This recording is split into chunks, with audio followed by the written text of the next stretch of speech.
So on this episode of Memory Lane, we're going to be doing a little bit of experiment here. We're going to be doing an experiment between the RF signal on the NES, the second model NES, versus the AV signal going outside of the first model NES. So we're going to be using the game WrestleMania Steel Cage Challenge, which I actually recorded footage for a review that will be released in October. Let's take a look at what the footage looks like for that review real quick.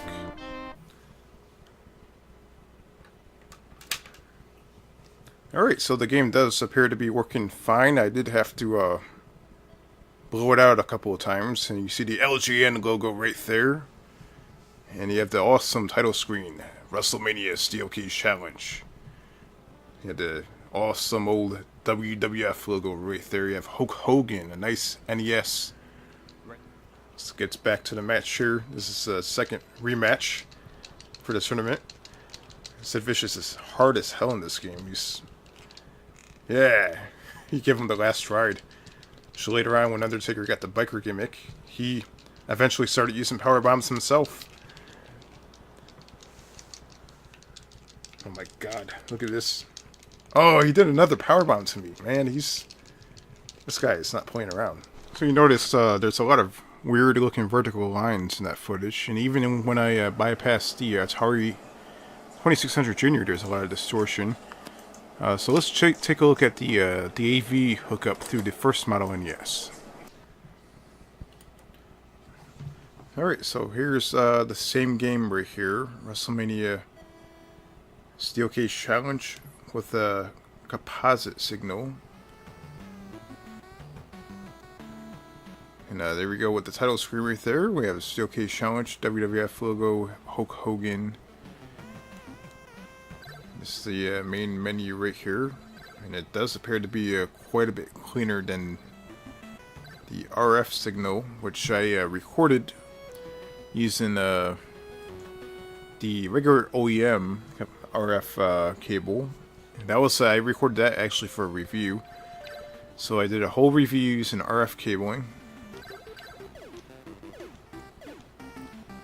Let's see if we can actually go into a... Let's pick the Undertaker. Let's see what we got here. So we have an example of what this looks like. That's what the introductions look like right there.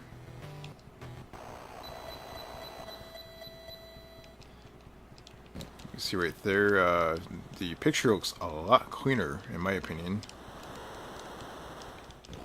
I should have done the review with AV cables, composite cables. But the first NES review that will be uploaded, which it is uploaded but scheduled to be released in October. The first one was recorded on RF cables, so it's quite interesting. So this is a little comparison between AV and RF. This is the AV signal right here.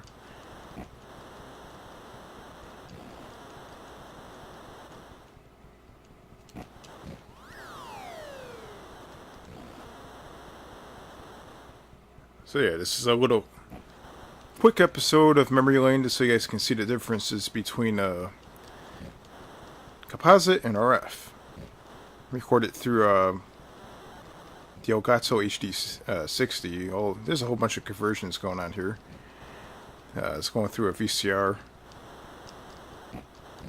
So yeah, that's what check it out. That's what it looks like.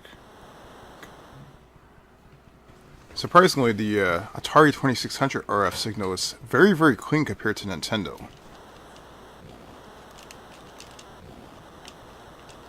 If you enjoyed this episode of Memory Lane, don't forget to comment down below and give it a thumbs up. Let me know what you think. Do you like RF or AV better?